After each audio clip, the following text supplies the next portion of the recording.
Hello, ladies. Welcome back to another episode of I'm Just Saying. It's your girl, Jess, your favorite coach and podcast host. And we are here to talk about all things 2025.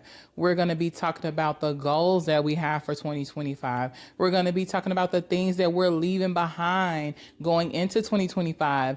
Things such as procrastination, yeah, we're leaving that in the dust for sure. We're no longer putting important things on the back burner. We're no longer waiting until the last minute and trying to get things done.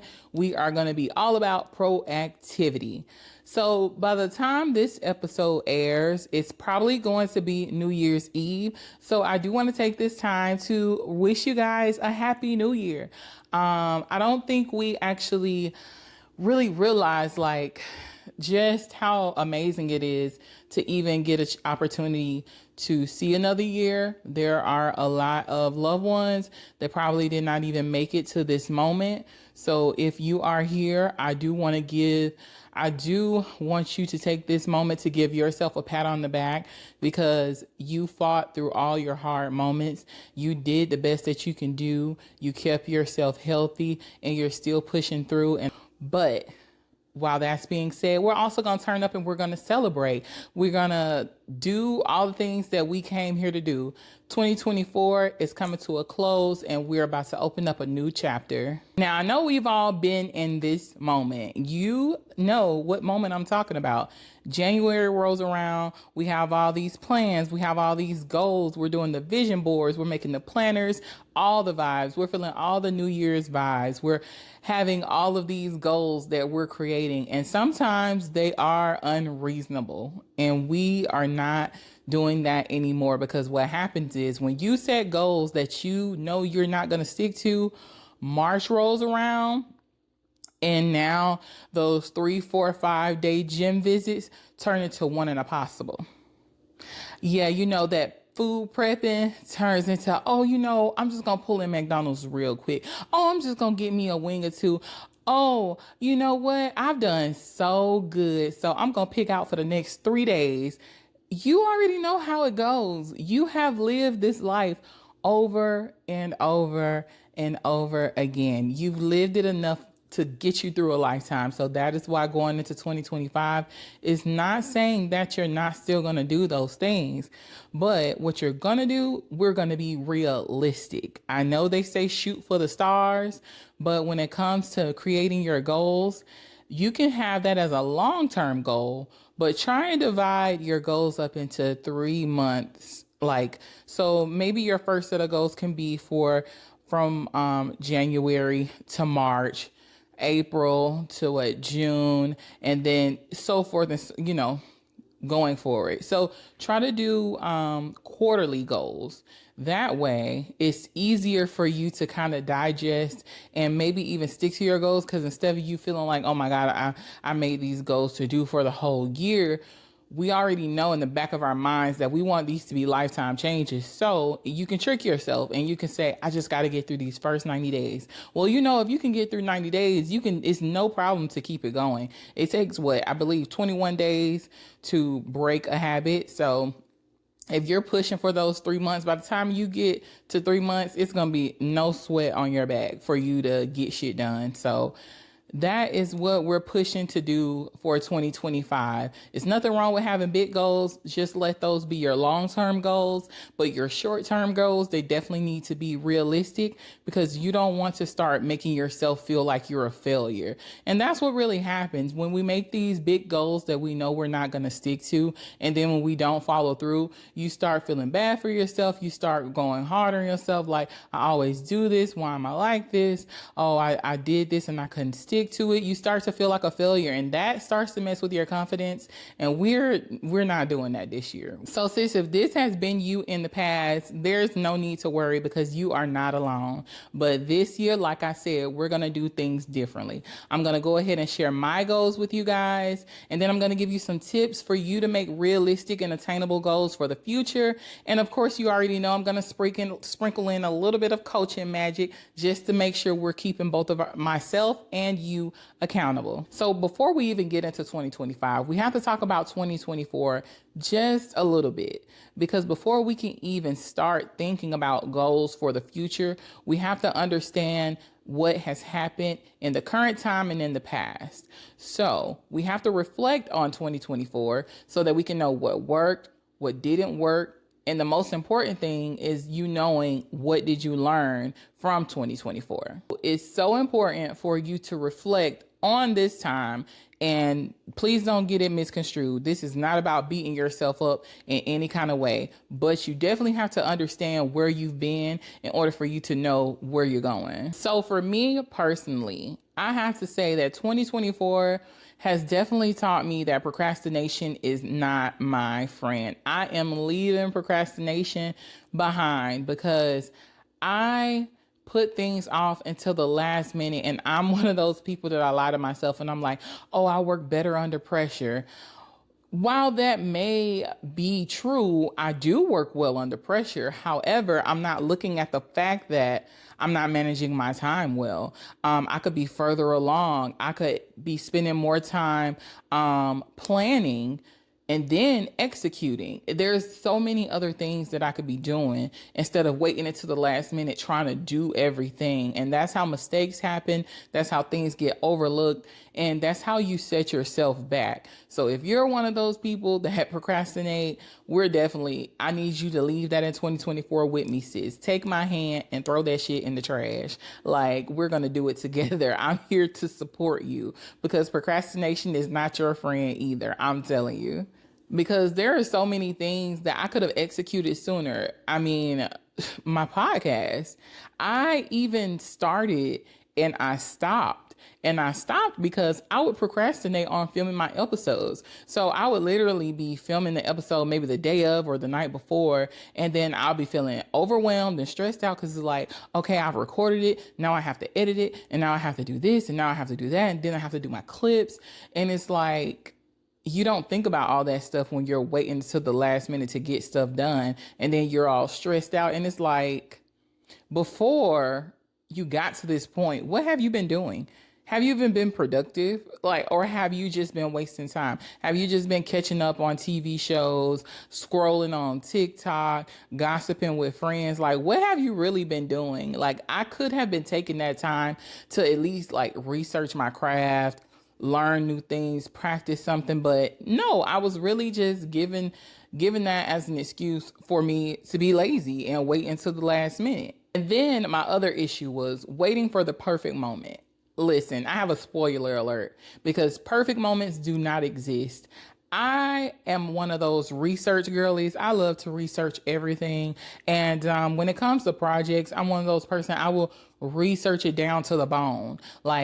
But the execution, it seems like I take forever to get to execution, and I'll research something forever. It's like, oh no, okay, so now I know what kind of equipment I need to do, but now I need to figure out how I need to get my content together. What kind of stuff do I need to post? How do I build my following? How do I get my message out there? How do I find my community? And instead of me getting out there and learning those things as I go, as I grow, as well, I'm researching it. And also what ends up happening with that, you can't research creativity. Now, I hope you caught that. You cannot research creativity. So if you're trying to find what you need to do that works best for you to build something or complete something, and it's something that involves creativity, researching is going to cloud your mind because now you're looking at what others do that works for them. And just because something works for another person does not mean it's going to work for you. And that will discourage you because now you spent all this time, all these hours, days, maybe even months, maybe even years researching other people's creativity. And you've brought your creative level all the way down here because now you spent so much time consuming instead of feeding your own creativity. So if you're a research girly, you love researching things. Like I said, if you're looking for something that's factual, by all means, research it down until you get to the dead end that you're trying to find. But if it's something that involves creativity, you have to search within yourself. There's no outside information that's going to give you the creativeness that you're looking for when it comes to you producing any kind of content, books, videos, scripts, whatever it is. You don't want to be consuming something that reflects the next person. You want to stand out. You want to be different. You want to be authentic. So search within. Okay, so now that we've gotten the reflection out of the way, listen, that was heavy even for me. And I've already thought about and wrote about all this stuff, but just hearing myself say it again, it just still hits me like a ton of bricks. But now that we're past that, it's time for us to go ahead and get into the goal setting. So let's talk about setting our goals for 2025. And I'm not talking about those vague goals when you're just writing down, oh, I want to get fit, or I want to save money.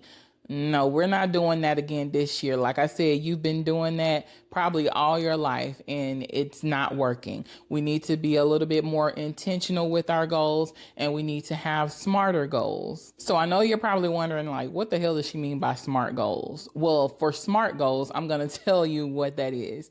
That means your goals are specific, they are measurable, they are achievable, they're relevant, and they have timelines. We're not just throwing goals out there with no deadline. We need to give each goal a deadline. And like I said, you can put the long-term goal out there and then break it up into 3 months. And then once you break it up into 3 months, you can break it up into a monthly goal. And then you can figure out what it is that you need to do on a weekly basis and what you need to do on a daily basis.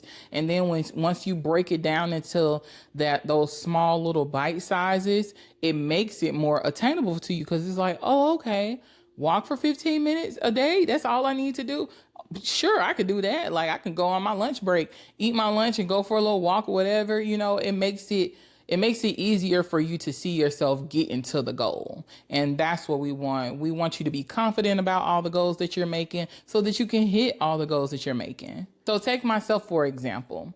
I talked about procrastination, and I'll go ahead and say that I wasn't as consistent in 2024 as well, which it kind of went hand in hand with the procrastination, of course. So for my goal for myself with being more consistent, I can't just say, oh, for 2024, I want to be more consistent. I need to be a little more specific. So one of the things I do want to do, I do want to grow my Instagram following. And one of my goals is to post on my business page at least 3 times a week so that I can get those followers that I'm trying to get, grow my coaching business as I'm trying to do, and get more listeners for my podcast.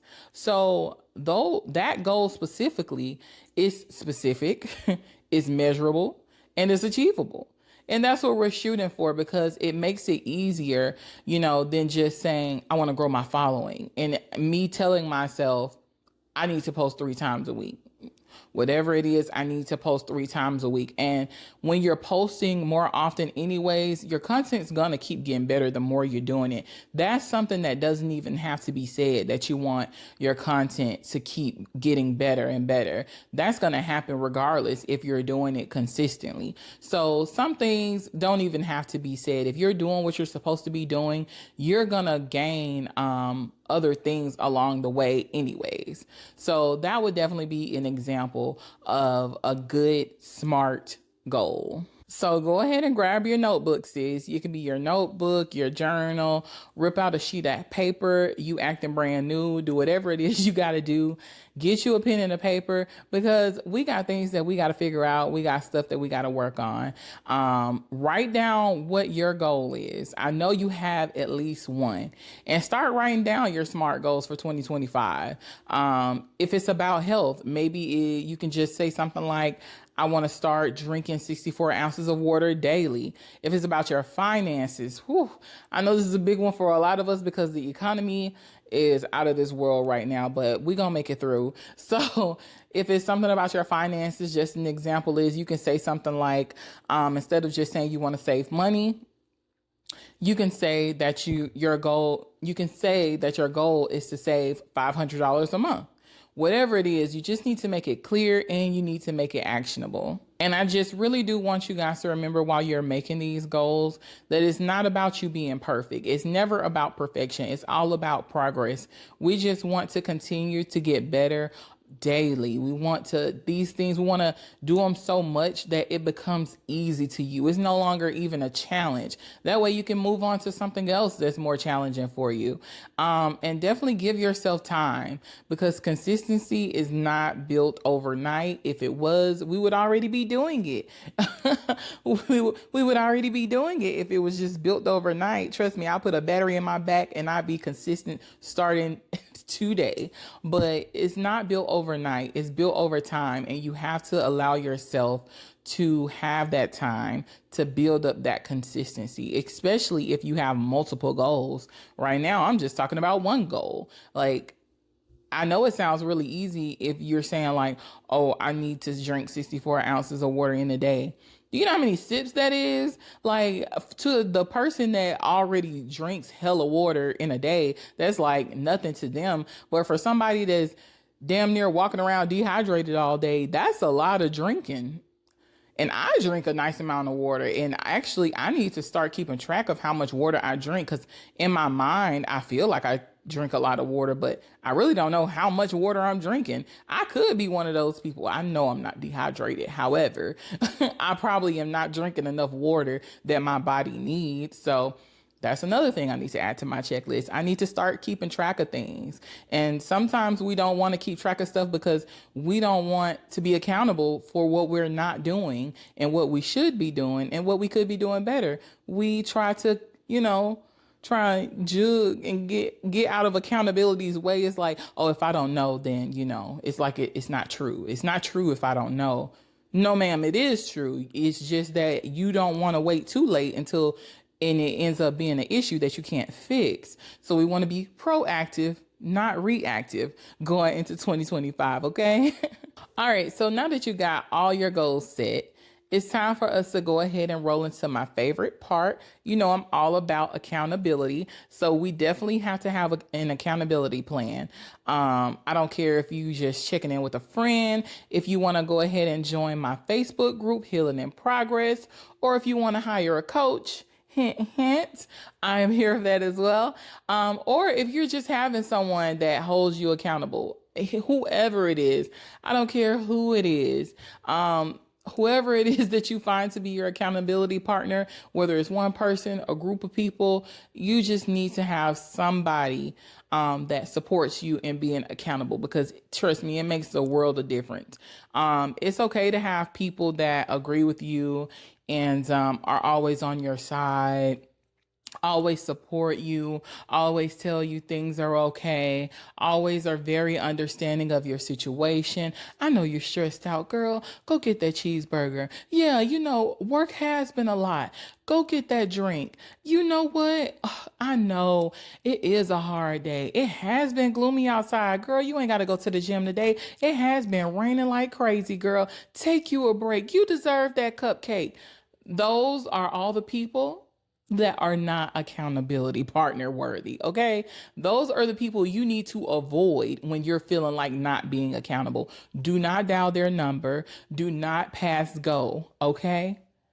Do not pass go. Do not text them. Do not call them. Do not FaceTime them. Do not even scroll on their social media pages, because they probably doing the very thing that you're trying to talk yourself out of not doing. So we don't need those kind of people as accountability partners. Love them to death, but they're not worthy of being, I don't want to use the word worthy, but they're not the kind of people that you want to use to be accountable.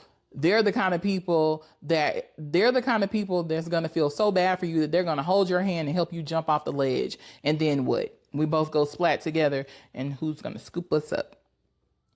No one. Because we have no accountability. All right. So for me personally, I will say that I have set some weekly check-ins for myself. And once again, I am I will give myself a pass with the quickness. Okay. So I actually do talk to my therapist. I actually haven't talked to her in a few weeks, and I'm just going to be real. I was going through some things, and I've been avoiding my therapist because I know she's going to try and hold me accountable. You see what I'm talking about? But I'm not doing that anymore because I'm setting my appointment in 2025 because I have to get back on track. I've been ducking and dodging my own accountability. You see what I'm saying? And I'm the accountability queen. So I know y'all out here struggling. But but I'm getting back on track for sure. So yeah, I'm doing weekly check-ins with myself. I'm definitely writing things down. I'm getting into journaling my thoughts more so I can write down, what I could have done better, what I need to do. Planner. I'm doing a planner. So yeah, and it's just for you to be able to review. You know what I'm saying? You don't have to sit there and write like a whole long drawn out thing, but you just want to jot down like daily things so that you can go back and you can review the things that you did well, the things that you didn't do so well. What are your challenges? What are your wins? And then you could plan better for your upcoming week. So once again, I do weekly check-ins. I review whatever has happened in the week, and then I make a better plan going into the next week. It's my way of staying on track without overwhelming myself, because sometimes I can be, I could be tough for my own self to deal with sometimes. So I already understand. Even with my friends, I can't even allow my friends to be my accountability partners because I feel like I'm like, whatever, like, what are you saying? No, absolutely not. I feel like me personally, being accountable, I think I do better with a professional. So either a therapist or a life coach would be better for me because I feel like there's no personal things being, driven behind whatever their response is. And I also feel like, no shade or anything, but I also feel like they have some logic coming along with their advice. And also with holding me accountable. I just feel like that's what works better for me, no shade, but me having a professional hold me accountable, or even just being in groups. I will say, if you are in a group where there are other people that are having the same challenges and you're seeing them overcome, or let's say you're in a workout group or something like that, and you're seeing people posting, oh, I got my workout done. Oh, I got my workout done. Sometimes that shit can make you feel ashamed for not going. And you be like, let me get my ass up and put on these workout clothes and get this workout in, because everybody else knocking their stuff out and I'm not about to be the only one that's not doing what I need to be doing. So something like that, I feel like a relatable partner will make accountability easier for you to accept. So if it's someone that you're kind of going through similar situations, or you're on the same journey, I feel like they will make great for accountability partners. That's just my 2 cents. Do whatever works best for you. Just get the accountability partner. I said all that to say that. Just get the accountability partner. All right. And then we're going to talk about this next part really briefly because there's no need to spend too much time on it. Of course, we're human. We're not robots. We're going to make mistakes. We're going to slip up. We're not going to do anything perfectly. Sometimes you fall off the wagon, but guess what you do? You get back up and you hop back on the wagon. Give yourself some self-compassion. Show yourself some grace. It's okay. If at first you don't succeed, dust yourself off and try again. You do not give up. You do not stop. You do not sit in it for too long. You can't sit in that for too long. You got to get up and keep moving. So, if you feel like, what, I'm done with this, I'm throwing the whole damn goal away. I can't do it anymore. You could feel like that for a day or two, and then I'm going to need for you to come back and recommit. Even if it's not the exact same goal, if you need to tweak it a little bit, whatever you need to do, you need to get back on the horse. Because how are we going to get from point A to point B if we don't have a vehicle to get us there? We need a vehicle to get us there. Okay? So right now you're at point A. We don't want to be there anymore. Your goal is point B. That's where you're trying to get to. You need a vehicle. If your point A is overweight, high blood pressure, and your point B is healthy, normal blood pressure, your driving force is going to be eating better and moving your body. So that's going to be your vehicle. Your vehicle is eating better and moving your body. So we need our vehicle to get from point A to point B. Remember that, your vehicle. Where are we going without a vehicle? Nowhere. But we're going somewhere in 2025. I don't give a damn what happened in 2024. We're going somewhere in 2025. Make sure you keep your oil changed. Make sure your battery's charged, because we got things to do, places to be, and people to see. All right, ladies. So that's it for today's episode. Thank you guys so much for sitting through this with me. I feel like we've gotten so much done. We figured out what our goals are. We know what our challenges are. We're figuring out who our accountability partners are. How are we going to be accountable? Making our accountability plan. We're doing all the things to make sure that we're successful. Because listen, I already know ever since COVID, things have been up and down, and it's been hard to just kind of really keep things copacetic. But we are going to make 2025 our year. We're showing up for ourselves in 2025 in a major way, and we're going to be making shit happen all 2025. I can't stop saying it, because we're leaving all the procrastination, all the self-doubt, all the imposter syndromes, all the fear. We're leaving it in 2024. You've been scared long enough. It's time for you to come out into the light. Aren't you tired of not having the things that you want? Aren't you fed up with not having the things that you know you deserve? Aren't you tired of lacking the confidence that you know that you need for you to be successful in the field that you're trying to go into? Aren't you tired of just not being knowledgeable about the things that you know you need to know to get to the next level? Stop waiting until the last minute to try and do stuff. Stop putting stuff off. Stop doubting yourself, because you got it in you. You are that. You've been that. You just didn't know that. But we know it today. We know it today. And like they used to say in church, tap your neighbor on the shoulder, and I'm going to need for you to tell them the same thing. I need you to lean over and say, neighbor, you are that and you've been that. Tell a sister to tell a sister, because we picking each other up this year. We're lifting each other up. We're supporting each other. There are so many negative things that goes on in this world on a daily, hourly, I don't even know if minutely is a damn word, but on a secondly basis, like it's always something going on. So we need to try and lift each other up. Okay? We're going to do better in 2025.